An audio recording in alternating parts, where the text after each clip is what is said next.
जिंदगी मुश्किल है। कभी कभी हम सभी बहुत मुश्किल वक्त से गुजर रहे होते हैं। ताजा हवा में भी घुटन और लोगों के दरमियान भी तन्हा महसूस करते हैं। किस्म किस्म के खाने सामने होने के बावजूद चंद निवालों से ज्यादा नहीं खा पाते। रेस्टोरेंट में अपने दोस्तों के साथ होकर भी वहां मौजूद नहीं होते, बिल्कुल खोए खोए से। क्या आप इस दुनिया में मौजूद हैं? क्या आप जिंदा हैं? आप मुर्दा नहीं मगर आप जिंदा भी नहीं हैं। तो आखिर आपकी बुरी कैफियत क्यों है और ये कैसे ठीक होगी? एक दिन दुश्मन फौजों से बचते हुए नेपोलियन ने ग्रोसरी शॉप में पनाह ली। दुकानदार ने उसे छुपा लिया और दुश्मन फौजों को कहा कि वो दूसरी तरफ गया है।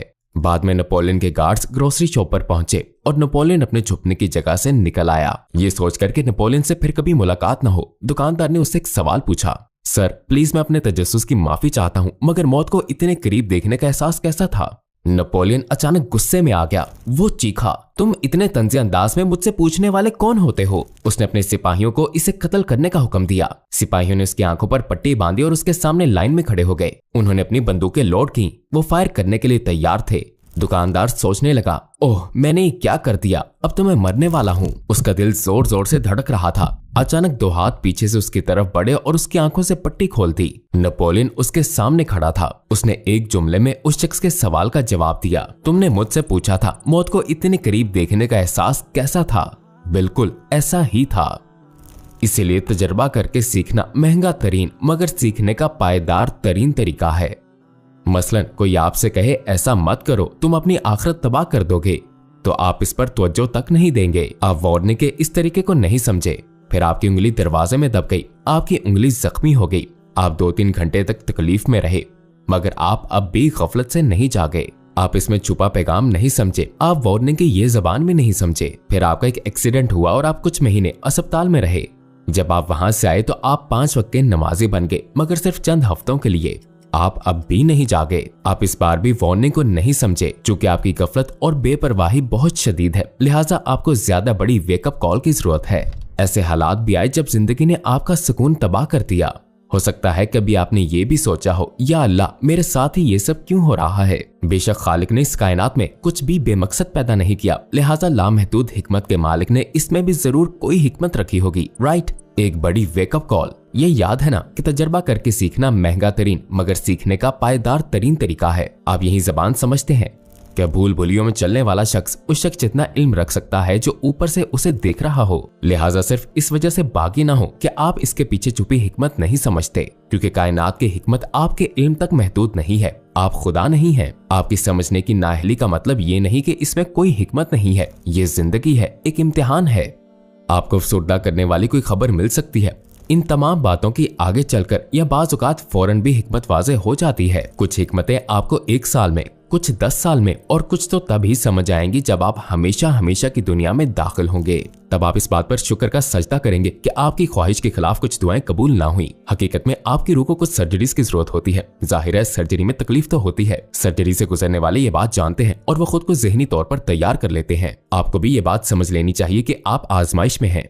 सूरह अनकबूत की आयत नंबर 2 में अल्लाह ताला फरमाता है, क्या लोगों ने ये समझ रखा है कि उन्हें यूं ही छोड़ दिया जाएगा कि बस वो कह देंगे कि हम ईमान लाए और उनको आजमाया ना जाए? सूरह अंबिया आयत नंबर 16। और हमने आसमान, जमीन और जो कुछ इनके दरमियान है उसको इसलिए पैदा नहीं किया कि हम कोई खेल करना चाहते हो। सूरह मोमिनून की आयत नंबर 115 में अल्लाह फरमाता है, भला क्या तुम ये समझ बैठे थे कि हमने तुम्हें यूं ही बेमकसद पैदा कर दिया और तुम्हें वापस हमारे पास नहीं लाया जाएगा? ये वो सवाल हैं जो हमें खुद से जरूर पूछने चाहिए। ऐ मेरे नफ्स, मेरी रूह, तुम क्या चाहते हो? क्या तुम अल्लाह की मर्जी पर राजी नहीं हो? क्या आपकी रूह में तूफान उठ रहे हैं और हर पेश आने वाली चीज के खिलाफ बगावत कर रहे हैं? आप क्या चाहते हैं? अगर आप जहन्नुम के रास्ते पर जा रहे हैं तो क्या गफलत से जगाने के लिए इस मुसीबत का आना बेहतर नहीं है?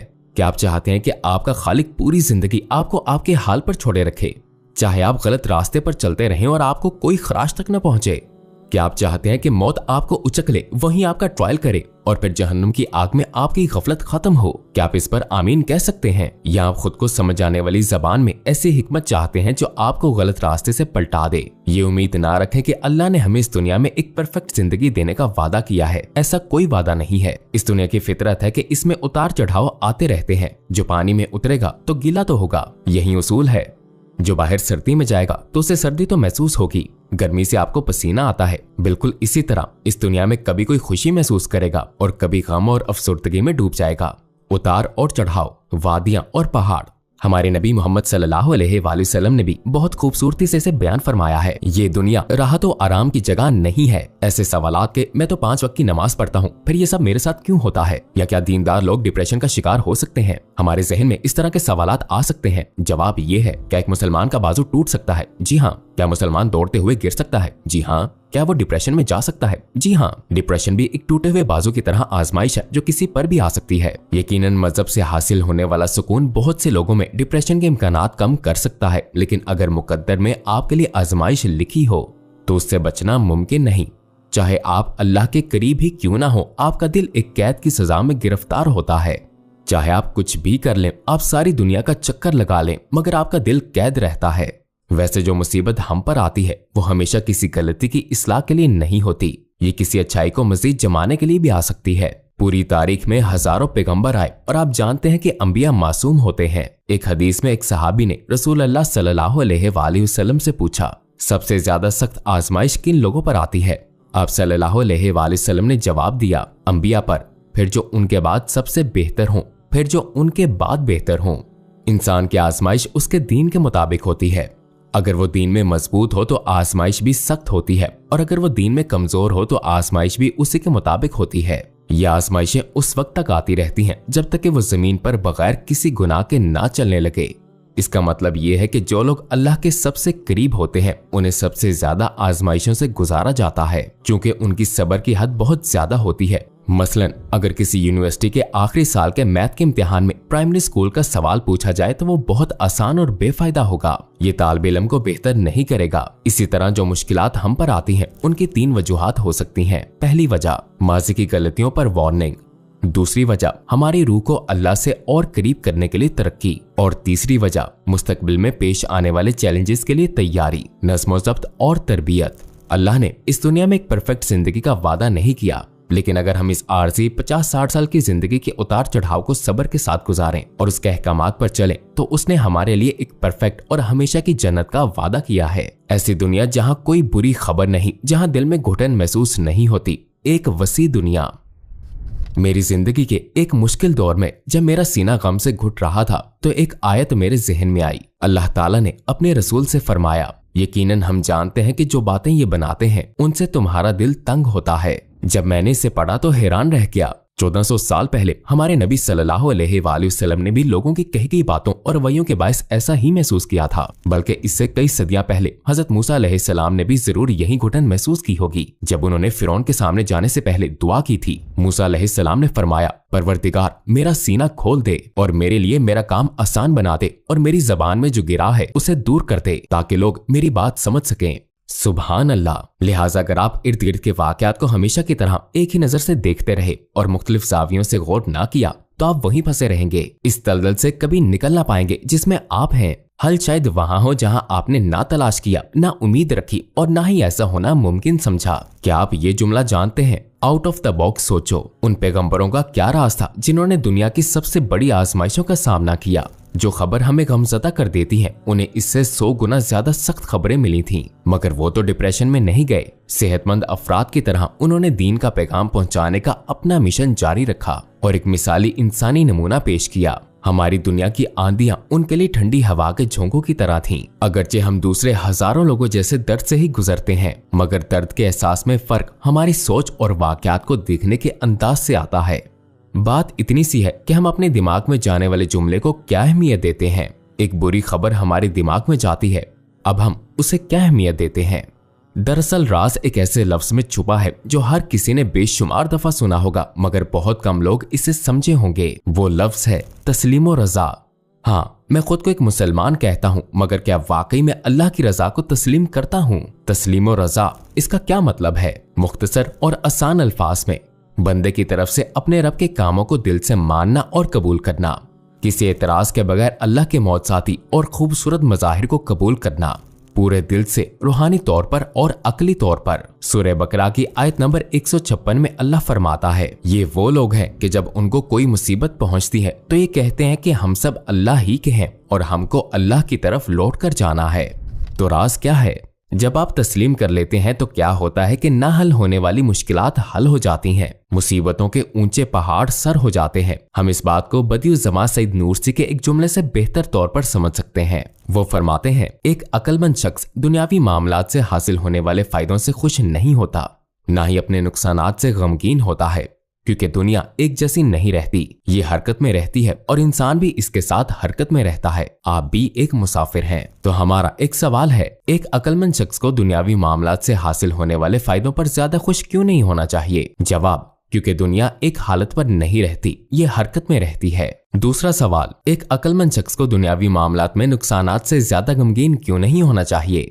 जवाब फिर वही है, क्योंकि दुनिया एक ही हालत पर नहीं रहती, ये हरकत में रहती है। जैसे एक शख्स तूफान में बचने के बाद टूटे हुए जहाज का टुकड़ा लिए खड़ा होता है, इसी तरह मसाइल और जहनी दबाव इंसान के दिलो दिमाग को तोड़ कर रख देते हैं। मौजें आपके सर से ऊंची होती हैं, आप शदीद खौफ के साथ जीते रहते हैं। फिर कुछ देर बाद आप आंखें खोलते हैं और खुद को साहिल पर पाते हैं। तूफान खत्म हो जाता है, आप जिंदा बच जाते हैं। सूरज की नरम गरम किरणें आपके चेहरे को छूती हैं। आपको जजीरे पर एक खजाना मिल जाता है जो आपकी जिंदगी को हमेशा के लिए आरामदेह बना देगा। इसी तरह मुसीबतों के जमाने में जब तूफान के दौरान आपका सीना घुटने लगता है, आप परेशानी में कहते हैं कि ये क्या हो रहा है, मैं इससे कैसे निकलूंगा, क्या ये मुश्किलात पूरी जिंदगी मेरे साथ रहेंगी? आप गमो मायूसी से भर जाते हैं। फिर वो वक्त गुजर जाता है, कई साल बाद आप उसके मुतालिक सोचते हैं तो जहनी दबाव का नामो निशान भी नहीं होता। आप इस तूफान के गुजर जाने के कई साल बाद ही इसे समझ सकते हैं, मगर जब आप सालों बाद इसे सोचेंगे तो आप देखेंगे कि उन मुश्किलात से गुजरकर आप और ज्यादा मजबूत बने। उन मुश्किल वक्तों के दौरान आप जिन आजमाइशों से गुजरे, उन्होंने आपको रूहानी तौर पर मजबूत किया और आपको एक मुख्तलिफ शख्स में ढाला। उन मौजों ने आपको तोड़ा नहीं, बल्कि आपको और ज्यादा मजबूत बना दिया। बदिउज़्ज़मान सईद नूरसी जो कई साल कैद रहे, उन्होंने एक मर्तबा फरमाया, जो अल्लाह को पहचानता है और उसकी इताअत करता है, वो कैद में भी खुश रहता है, और जो अल्लाह को भूल जाता है, वो महलों में भी कैद खाने जैसी परेशान हाल जिंदगी जीता है। सबसे पहली चीज इन सब बातों की चाबी है एक मजबूत ईमान। ईमान के भी एक जर्रे से लेकर सूरज तक कई दर्जे हैं और हम इन्हीं में से किसी दर्जे में होते हैं। हमारे और उन लोगों के दरमियान सबसे बड़ा फर्क क्या है जिन्होंने इस दुनिया में तस्लीम और रजा को अपनाया। हमारे ईमान की सतह एक जैसी नहीं है, तो कोई शख्स ईमान में मजबूत कैसे बन सकता है? यकीनन इसके कई तरीके हैं। मैं उस तरीके पर बात करूंगा जिसका मैंने खुद तजर्बा किया और मैंने अपने माहौल में भी इसका मुशाहिदा किया। हम इसे दरिया के शदीद बहाव की तकनीक कह सकते हैं। अपनी पैदाइश से लेकर आज तक आप ज़हनी तौर पर तब्दील और बेहतर होते रहे हैं। आपका किसी वाक़े को समझने का जो अंदाज 10 साल की उम्र में था, अब उससे मुख्तलिफ है। आप मजीद मैच्योर होंगे तो ये दोबारा तब्दील होगा। ये तब्दीली बेहतर भी हो सकती है और बदतर भी। तो आपको क्या चीज बदलती है? जवाब है वो चीज जिससे आप राब्ते में रहते हैं। अगर आप अपने राब्ते के 3 अहम फैक्टर्स बदल दें तो आप ये तब्दीली बेहतर कर सकते हैं। ये कोई जादू की छड़ी नहीं है, मगर बहुत कम वक्त में इसे बदलना मुमकिन है। पहली चीज है दोस्त यार। आपको अपने मेल जोल के लिए लोग मुंतखब करने चाहिए, शख्सियत में बेहतरी के हवाले से। मैंने सुना है कि एक शख्स में उन 5 लोगों की एवरेज खसूसियात होती हैं जिनके साथ वो सबसे ज्यादा वक्त गुजारता है। अगर आपसे राब्ते में रहने वाले लोग तकवा, दीनदारी के लिहाज से आपसे बेहतर हैं, तो वो आपके तकवा की सतह बढ़ाएंगे।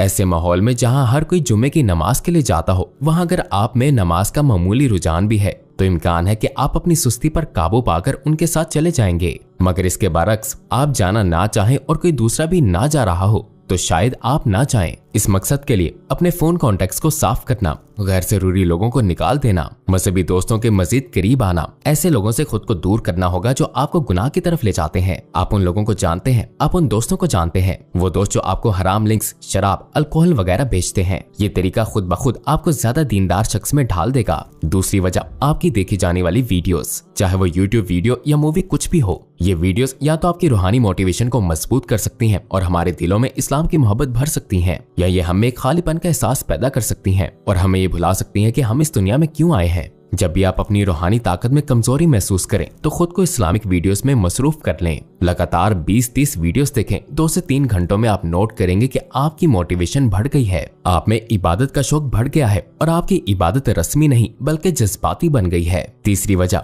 हमारी पढ़ी जाने वाली किताबें। हम पर अपनी पढ़ी जाने वाली किताबों का रंग और असर आता है और हमारी शख्सियत उनमें लिखी बातों से तब्दील होती है। किताबें मुंतखिब करते हुए बहुत एहतियात करें। अब तसव्वुर करें कि दरिया का बहाव इतना शदीद है कि किसी शख्स के लिए एक तरफ से दूसरी तरफ तैर कर जाना नामुमकिन है, और तसव्वुर करें कि ये दरिया जन्नत की तरफ जा रहा है और हम आपको इसके दरमियान में छोड़ देते हैं। आप दोनों तरफ नहीं जा सकते, आप सीधी तरफ नहीं तैर सकते, आप उल्टी तरफ नहीं तैर सकते, मगर आखिरकार आप एक खूबसूरत जगह पहुंच जाते हैं। इसके बरक्स अगर ये दरिया जहन्नम की तरफ बह रहा हो, इसमें भी दोनों तरफ तैरना उतना ही मुश्किल होगा, राइट? जब हम ये 3 इंतखाब सही करेंगे, यानी दोस्त, किताबें और वीडियोस, तो हम खुद को एक ऐसे दरिया के दरमियान ले जाएंगे जो एक खूबसूरत जगह की सिमत बह रहा है।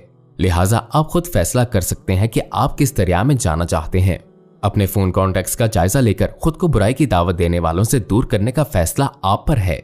आप अपना दरिया खुद चुन सकते हैं।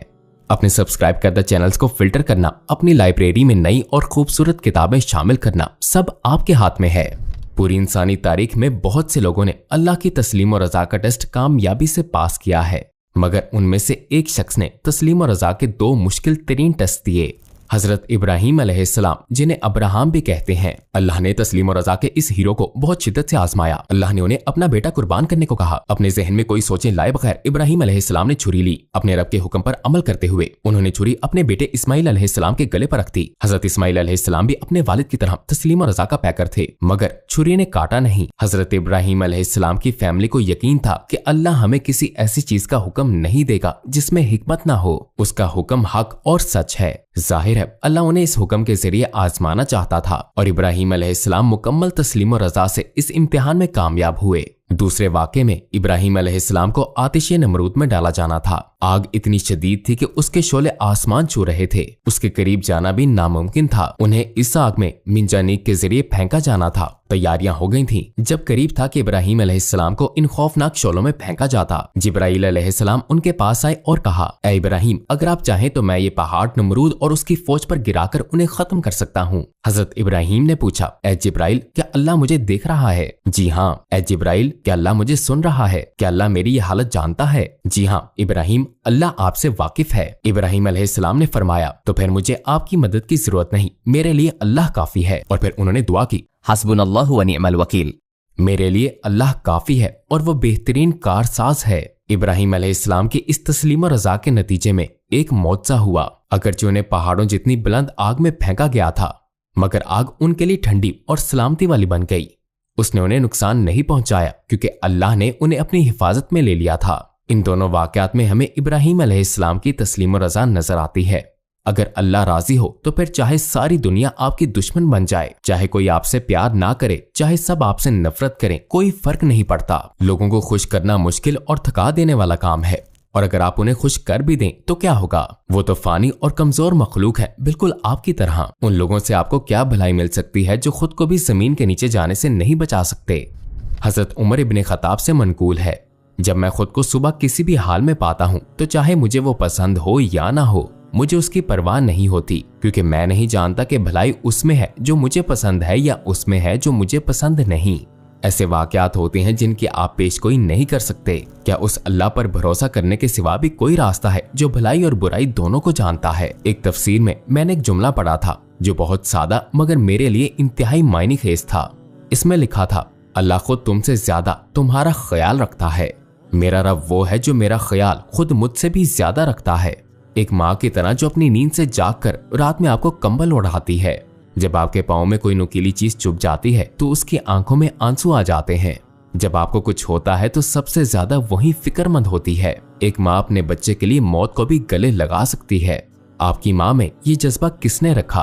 किसने आपकी जिंदगी में हमदर्दी का ये खूबसूरत तोहफा दिया? सोचें कि किसने आपकी माँ के दिल में इतनी ज्यादा हमदर्दी रखी, और फिर इस बात पर दोबारा गौर करें। अल्लाह आपका ख्याल खुद आपसे ज्यादा रखता है। अब आप समझ गए होंगे कि आपकी वालिदा में ये जज्बात क्यों हैं। मगर इंसान की हालत बड़ी अजीब है। वो अपनी हर चीज उन लोगों को दे देता है जिन्हें आपकी कोई परवाह नहीं होती, मगर उसके पास अपने रब के आगे झुकने का वक्त नहीं होता। सिर्फ अल्लाह ही उसे लाफानियत दे सकता है, सिर्फ वही उसे हमेशा की वैल्यू दे सकता है। आपके पास हर चीज के लिए वक्त है, मगर उसके लिए वक्त नहीं जिसने वक्त को पैदा किया। लोग ऐसे दोस्त बनाते हैं जो उन्हें हराम रास्तों पर ले जाते हैं, ऐसे दोस्त जो खुद अपनी जहन्नम के लिए लकड़ियां जमा करते हैं।